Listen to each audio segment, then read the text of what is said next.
Zorro. There go Mula. There go Zorro right there. Mula.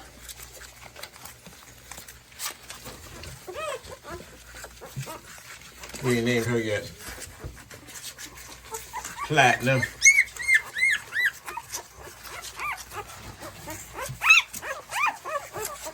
Got Predator. Boy. Giovante Tank. Davis. This one right here seems like he got something on his face. Got a little blood on his face. Mom's still leaking the blood. We gotta clean him. Or her.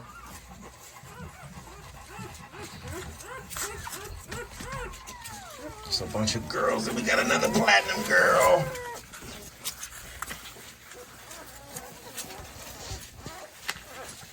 They big, y'all. They are 7 days, 1 week old now.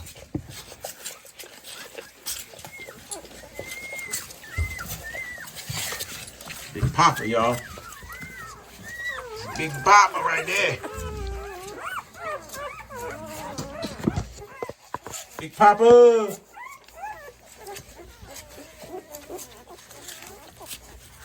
It's Raekwon. Raekwon ice cream. Ice cream. Raekwon.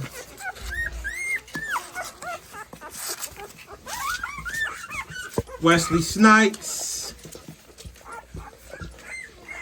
Did I name this Blue? I don't think I named this Blue. Blue Tribe Merle yet. We'll see what happens. My wife gonna change their names anyway.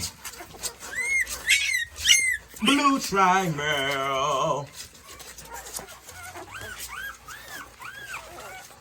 Y'all see the colorway. One thing you need to like about a good litter. We got a nice amount of males to females, so it's like an even ratio. Then you got a nice amount of Merle colors. You got 1, 2, 3. You got 4 Merles. 3, 4 Merles. You got 2 lilacs. Look at them. They silver. 2 platinum lilacs. Platinum lilacs. You got 1 basically blonde, cream, or whatever. 2 black and whites. I've never seen any black and white puppies with this kind of markings before, ever. Ever. So I'm kind of expecting for these black and whites to have some chocolate colors in there. Definitely that blue. It's gonna be a Blue Tribe Merle. And these guys are super fat and thick.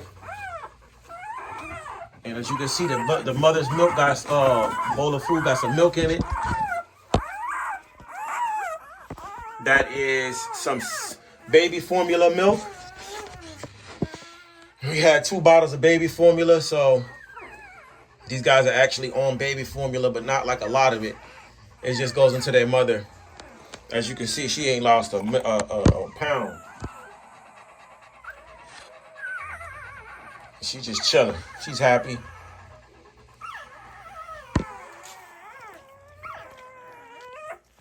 They're happy. Big Papa, Wesley Snipes, the Blue Tribe Merle, got the tri-colors coming in. See it on the arm and on the eyes. Then we got the Zorro. You got ice cream next to Zorro. You got Moolah, the chocolate Merle. You got a chocolate Merle, a platinum Merle, 2 lilac females. Then you got that tri. I don't know what is that. It's like it's a weird color, man. I don't know my colors that well, but I can see that it's gonna be tri, and then that's gonna be tri. I don't know if they're ghost tries or chocolates or whatever you want to call them. So far, we technically have 2 people that are supposed to get a puppy. So technically, there's only 9 puppies here. And once I put these bad boys online, we're going to see what happens. So I'm expecting these guys to pretty much sell fast. Look at the mom. She had chicken for breakfast. And fufu chicken. And if y'all know, fufu is like some African food. She had fufu, chicken, and cabbage for breakfast. Now she's having infant baby formula for human babies. A hypoallergenic infant baby food. And some puppy food. Diamond puppy. So we already started the deworming process on the mother. I gave her a half a size adult dosage. It might even have been a full size adult dosage. I ain't 100% sure. I just gave her a little bit. I didn't really measure it out too much. But probably damn near whole adult size for a 100-pound dog. And in 3 days, I'll give her another adult size dosage.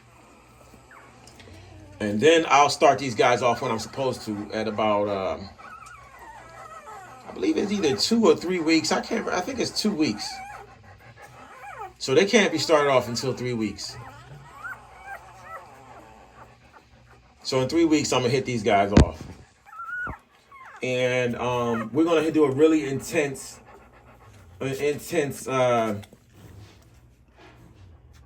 process when it comes to that. So basically, we went to the vet. Like, we had some puppies that got sick. The kind of Corsos got sick a while back. So we went to the vet, and they charged us nothing less than $2,000 and discounted it down to like $1,500, $1,600.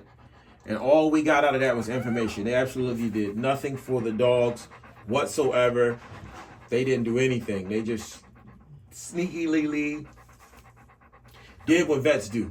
They charged us for all these parvo tests and then all these other tests. And then they were like, well, we don't know if that's really the test is positive or if it's negative or blah, blah, blah. It could be a false positive. And I'm like, but damn, y'all just charged me $1,500. Then they tried to hydrate the puppies with some packages. But it's like, why y'all hydrating the puppies if the puppies are eating?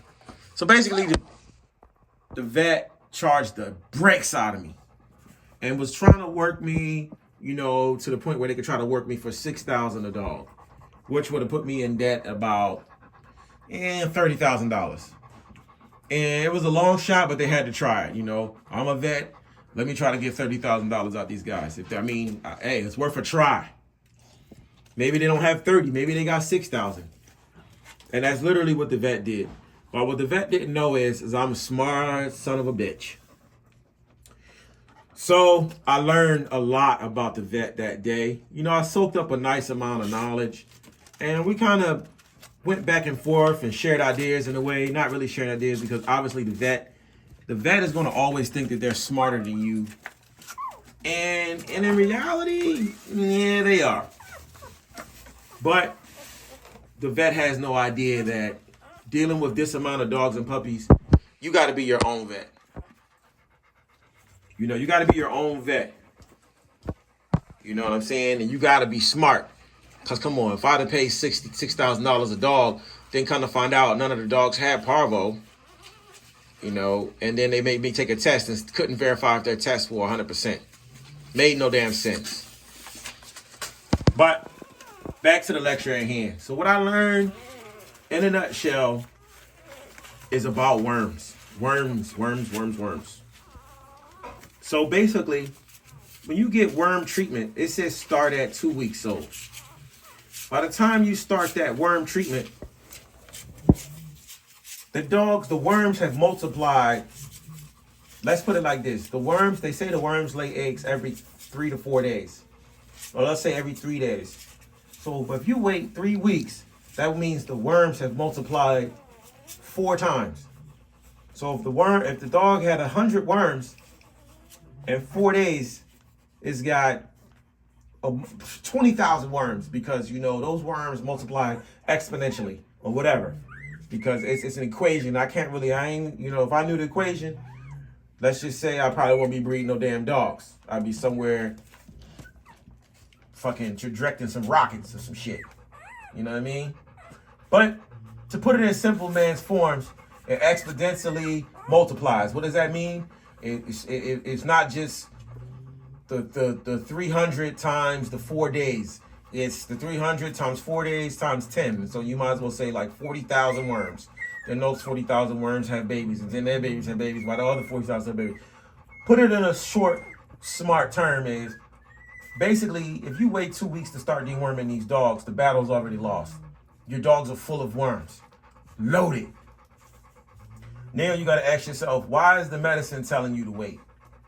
Well, it's telling you to wait because most of y'all will accidentally give these dogs too much medicine and kill them.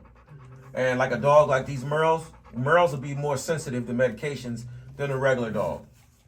Or certain type of breeds, like a Rottweiler, kind of course. So certain breeds of dogs are sensitive to medications because they're so inbred, or they just naturally just sensitive because of their color, or whatever reason it is. So they don't want you to fucking start deworming the dogs at the day of birth, because you could kill the dog. The dog could have a bad reaction. I'm just guessing. I don't know this to be 100% sure, but I'm just guessing it. And then also, if you accidentally overdose a puppy, it's gonna die. So they tell you to wait till 2 weeks. By that time, the dog is already fully infested with worms. What does that mean for you? That means that if you follow the instructions and deworm the dogs every week, once a week, every 2 weeks, the worms just breed and multiply and breed and multiply and breed and multiply. And multiply and breed. So every time you treat for worms, you kill some, but you still have eggs that hatch. And then in those eggs hatch, those worms grow, they have babies, and then more babies, to the point where you're always going to have worms. And then basically you're going to have to go to the vet for, advanced treatment to get rid of these worms. So, what is my strategy going to be towards getting rid of these worms?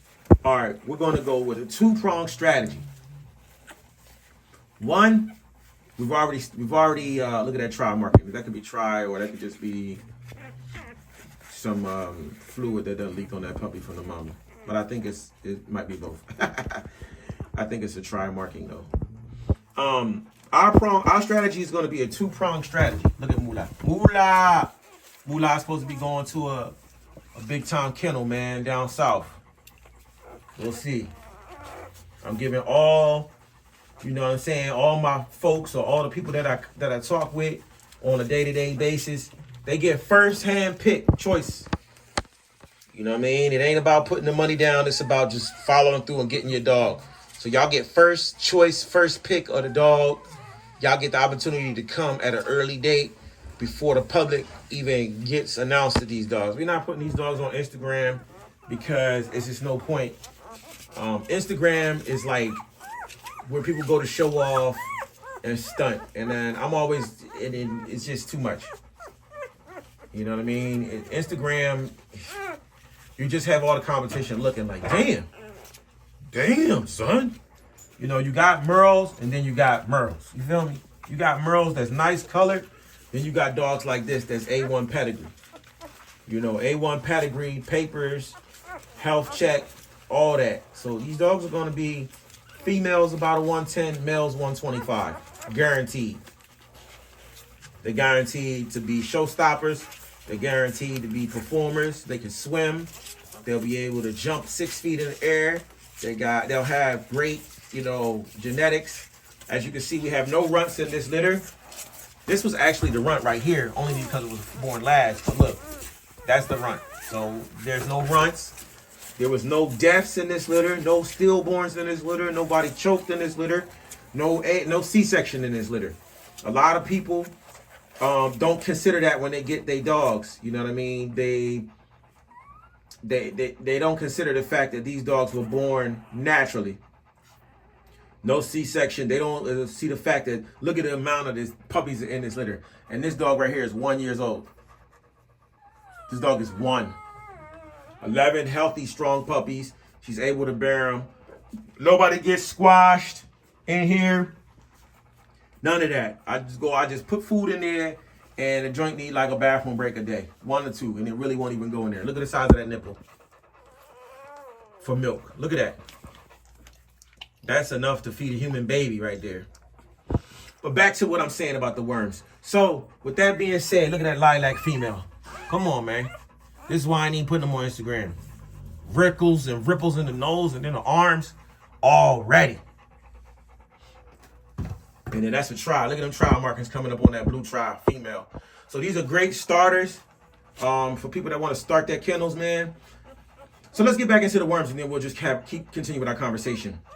So if the worms breed every 3 days, this is what I'm going to do.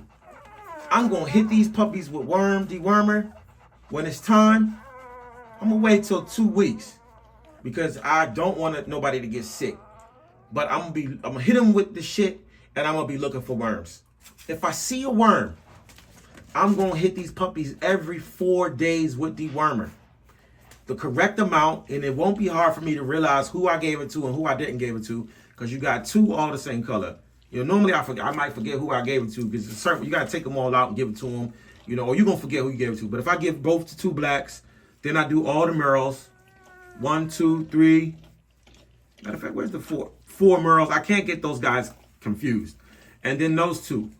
And the 2, nobody looks the same, but they're all the same. So it's easy for me to just start with the merles, go to the blacks, do the lilacs, then the browns last, and boom. I won't forget anyone. I won't need nobody to help me. And when you got puppies that look the same, it's easy to forget who you gave it to if you're not separating them and doing it the right way and you got help. And as a breeder, you don't always have help. So my wife is not always around to help me because she got her own shit that she doing. So I got to beg for help. And her shit don't align with my shit. When it's time to do something, it's time to do it. Ain't no wait. Ain't no wait to give him the dewormer. Ain't no wait to give him the medicine. If I ask you to help and you're not available, then that means I got to do it on my own. I don't wait for nobody to help me do shit around here. Because that's, you know, people want to wait. These are living animals. They didn't actually be born, so it ain't no fucking wait. It's time to roll. Like this morning, I got up. I walked all the dogs, cleaned all the yards. I'm texting for help. Help, SOS, help. I got some help, but it wasn't the greatest help in the world. You know, and there was a lot of blah, blah, blah later on tonight. Fuck a later on tonight. I don't give a damn what goes on later on tonight. How the hell can I predict the future? I'm talking about what needs to be done now with these dogs. Either we gonna do it or we ain't. If you ain't gonna help me, then I gotta do it on my own. Back to the dewormer. We're gonna deworm these dogs. We're gonna start on a 4-day period. Then we're gonna deworm their asses we're gonna deworm them every 4 days until we don't see no more damn worms. That's how we're gonna do that. You know, no wait in a week. No dewormer, then wait a week. Hell, that don't even make sense. In that time, you'll deworm a dog, and then if they're breeding every 4 days or 3 days, that means that in a week, you basically call that twice. You kill some worms, then some worms have babies. So you're never going to get rid of the worms. And that's my mistake I did with the Corsos last time. And I mean, I ain't going to stun on y'all, man. A lot of these puppies, we had a lot of fucking worms. And I mean, I did everything the medicine said do. I even used 2 different types of medicines, and it shit still ain't work. So what I realize now is the only thing you can possibly do is just treat every 4 days. Every 3 days is about to be too much, but we're going to treat every 4 days from starting at 2 weeks. And then what we're going to do is we're also going to feed diatomaceous earth, something that kills worms through feeding. So as soon as these dogs start eating, they're going to be eating stuff that kills the worms naturally. And then we're going to be deworming these dogs every 4 days. So that's how we're going to combat worms, man. We're not playing with these worms this time. We coming at these worms. We coming at the worm's neck. Just think about that. I was waiting a week, and then the medicine says skip a week. So I'm medicating dogs that probably had worms. Then I'm skipping 2 weeks. Man, the worms had a field day. They was like, oh yeah, thanks, dummy. Look at the size of these damn pups. These pups gonna sell themselves. But we're not really too interested, man. I don't like selling the breeders, man. I ain't gonna lie. I don't like selling the breeders for this one reason. If the dog don't turn out the way they wanted to, or something goes wrong with the dog, you know, they come back to crawling and blaming you. Not saying it like that because like they want to make money off these dogs, And then also with the breeders, I don't want the dog to end up in a bad home. Like, I think a lot of people get it twisted and think that we want to sell these dogs and make all this money. But man, I don't want to sell a dog and then somebody does something effed up with the dog. Like breeds it at 8 months and then gets rid of it. And I don't like it. You know, accidents happen. And once I sell you a dog, I don't care if you breed the dog at 8 months or a year. I don't care. It could be an accident. I get it. But damn, then you do it again. Come on. You got to breed responsibly. That's what I want y'all to understand. Breed responsibly. This dog, I'm not breeding this dog for a long time after this litter. Next time this dog breeds, it's probably be 120 pounds. She's 100 pounds now. She's a young dog. You know, she's produced and got the money that made herself money. Money for the camp, money for her shelter. So she going to take a break. And I'm only going to breed 1 litter at a time. I'm not doing 2 litters because it's just too much work and it's too much problems that you might not sell the dog. So I'm more so just doing this for the betterment of the dog. And you know, I'm going to try to make some money. I'm trying to make some money. But a lot of y'all think y'all see what I'm doing. Y'all think y'all can do it. Y'all think y'all going to grab a dog. Y'all going to breed the dog. Then y'all going to make some money. Okay. Let's say you grab a dog. You breed it. You don't wait until the dog is 2 years old to breed. People are watching you, man. Whether it's a male or a female, people are watching you. Damn, that nigga bred that dog at 1 year. He couldn't wait to breed that damn dog. People don't like thirsty people. So say, for instance, I take this male right here. You take a male and you breed it at, you're supposed to wait till at least 18 months to breed your male. So you breed your male under 18 months. People watching that shit. Damn, he bred that motherfucker before a year? Before 2 years? Strike one. So now people looking at you funny. You get a dog, you female, you breed it at 8 months. Damn, that nigga bred that young ass dog at 8 months? Then you breed the dog again. Then you get rid of the dog. People are watching. They see you breeding these dogs and getting rid of them. They know you're not really in it for the dog. They know you're not really in it for the business. So that means that they're going to wait for you to try to give away. Oh, I'll wait for him to give away the dog. I'll just get it for free. Or I'll wait until he can't sell the dog and give him less money. So people are watching your thirsty moves. And also certain people that are breeders might want to mess with you. And they see that, yeah, I knew he wasn't going to be professional. He's just in it for the money. And he's not even in it to be professional. So be professional. You know what I mean? Have some kind of morals when you breed these dogs. I don't care if you breed your dog at 1 month, 1 year. Okay, you can breed your dog at 1 year, but then don't go doing it all. Don't go throwing that shit in everybody's face and then keep doing it. I don't care if you accidentally breed a dog at 8 months, 9 months, a year, female. You know, that's not the greatest thing, but just don't keep doing it. You know, if you accidentally do it once, don't let it happen again. You know, you want to breed these dogs at most once a year for 4 or 5 years. Tops. We only do 3 breedings, and we normally never repeat a breeding over here at Cost Kennel. We never repeat. We just don't. So every litter is exclusive. You only going to get 1 chance to get a dog off that litter. Well, we're trying to go with it at. We're trying to look for dogs from other camps, other people that want to really promote their dogs. But other people that may have our blood that want to promote, that we can try to work something, do something with. Because it's a lot to promote and do all this stuff. But I got plans to take this shit to another level. Always leveling up. You know, when you got a job that don't pay a lot of money, I understand. You can't really level up. But if you got a job like mine that pays a little bit of change and you ain't got to do nothing strange for that change, I can afford to pay for whatever I need in order to level up. So everybody that sitting home thinking, oh, that's the best it's going to get. No, I'm going to level up. And I want to tell y'all, these puppies right here are better than the mother. Keep it real with you. That dog right there is better than her. That dog right there is better than her. That dog right there is better than her. It's just as far as looks, and these dogs were bred to be better than the parents. So that means that basically it's going to be hard for me to compete against these dogs when they come out. But if the person come out too fast and breed them too fast, then they just burn their dog out. But and also, I gotta figure out how can I work with the people that's breeding these dogs in order for me to not get left in the dust. But what I can say is this dog is gonna get bigger, and the people that are getting these dogs from me know that I have other stuff in the camp. I got a Stax granddaughter, a bossy Stax granddaughter. Krypton, look it up. Krypton might not be the biggest, baddest dog, but Krypton is bossy Stax granddaughter. So when she pops off with some puppies, y'all gonna be like, what the hell? So I do got something sneak creep in the back. So if we was to take that bossy granddaughter Stax and run it with one of these males, it will be some serious schnitz.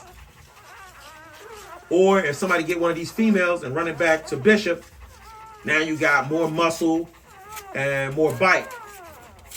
I'm looking forward to trying to work with the people that get dogs from me, but a lot of people don't want to work with you because people don't want to work together. They just want to do their own thing and be left alone, and that's no problem with that.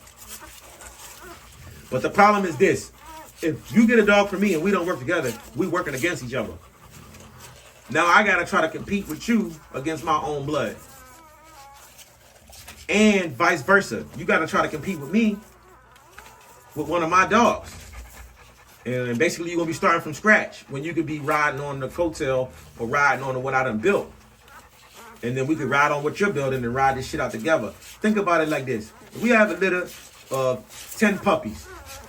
You sell 5 for $2,000, I sell 5 for $2,000, and we both get 10 grand.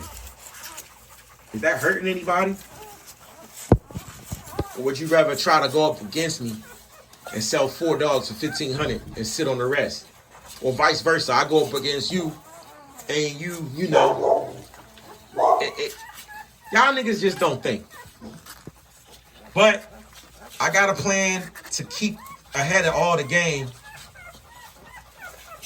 But I'm telling you right there, that's Moolah. That's a bad dog right there. That blue Trimerle, that's a bad dog. That lilac girl, these are some bad dogs. Biggie Smalls, Javante Tank Davis. We got some shit, man, you know, and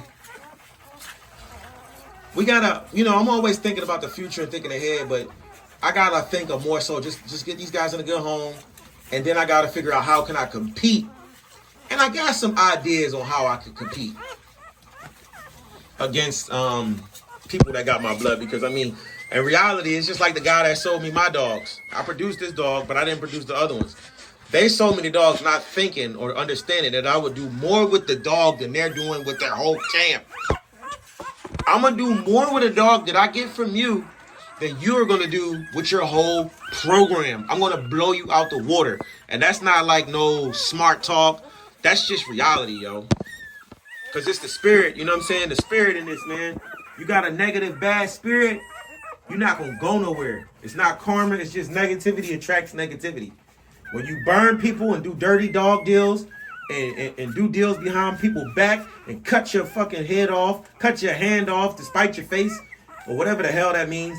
But basically, like, you know, you got somebody that's willing to work with you, you're in business, and then you do a dirty backdoor deal. All you just did was cut off a hell of a business partner. To gain what? A couple dog sales? Yeah, you get a couple $1,000s in your pocket. But what happened after that litter gone? Then you got the next litter to sell. Now you got to watch your back. You don't know who trying to sabotage you. Who trying to set you up.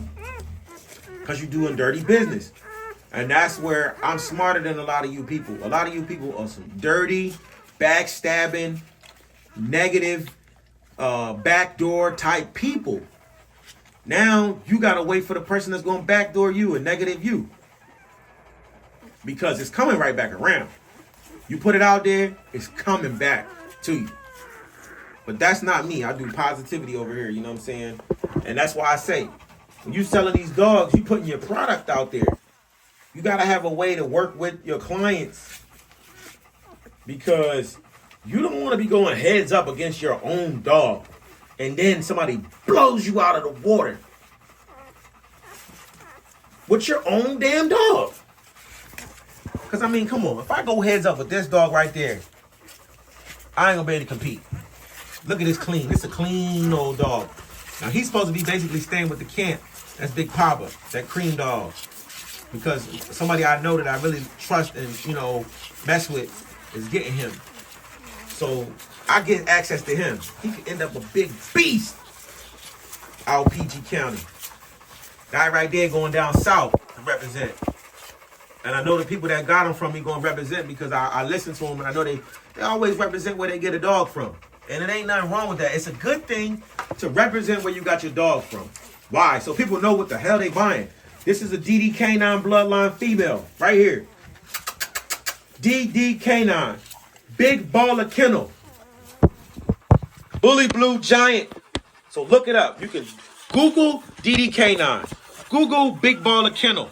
Google Bully Blue Giant. And you'll see this dog. And that's what you're getting right here. Bang. And that's what these are. And, you know, this has been a hell of a rant, a long video, but we coming with that smoke. We coming with that smoke. And this ain't to down nobody, but this is just a lot of shit that's been on my mind. And, you know, I'm going to give y'all, you know, this is a lot. This is what I call a live, but just me rambling on. And food for thought. In this game, you're going to have to go heads up with your own dogs. How in the hell, if you do a breeding for dogs to be better than your dogs, how are you going to be able to do that? You can't. That dog right there is going to blow me out the water when they get older. That dog right there is going to blow me out the water. This one's going to blow me out the water. And what I'm noticing is a lot of dudes got my dogs and they just name them as they from their kennel and never shout me out. But it's cool. Y'all can get all the dogs y'all want from me. Y'all ain't never got to shout me out. And guess what? I ain't never got to do no business with y'all or never buy a dog from y'all or never shout y'all out. Simple. See how that works? It's a two-way street. And it's all about who people rock with the most, who got the most swag, who got the best catalog. And I'm going to be honest with you. I doubt if y'all can compete with me when it comes to knowledge. I doubt if you can compete with me when it comes to this productions and just personality and energy. I don't think y'all, I can't even tell y'all what time I get up. I get up before while the bats is still flying around. It's bats in the field eating moths. I'm walking dogs, scrubbing the yard. My neighbors is calling they call whoever they can call on my ass because I'm out there cleaning up and doing certain things. And I just showed y'all, we getting about 3 million views a year. Do y'all really think that y'all could compete with that? I mean, just not even just to be on some shit. Do you think that you could compete with 3 million views?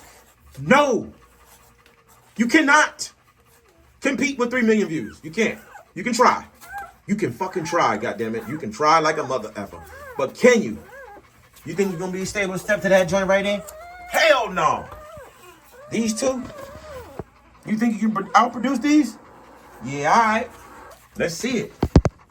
But that's not even the point. The point is, I gotta have to go up against these dogs when they get older, and it's gonna be a bitch.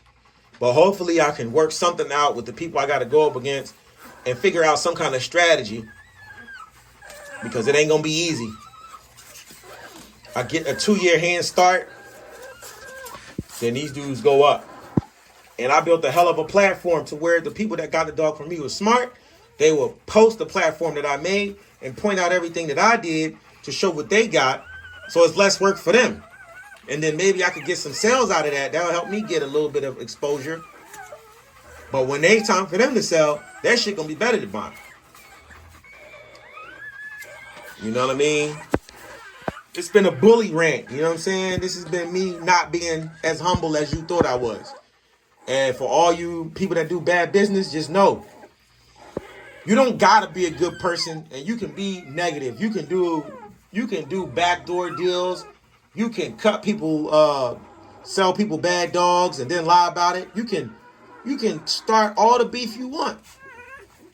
But just remember, you don't necessarily know who you be beefing with.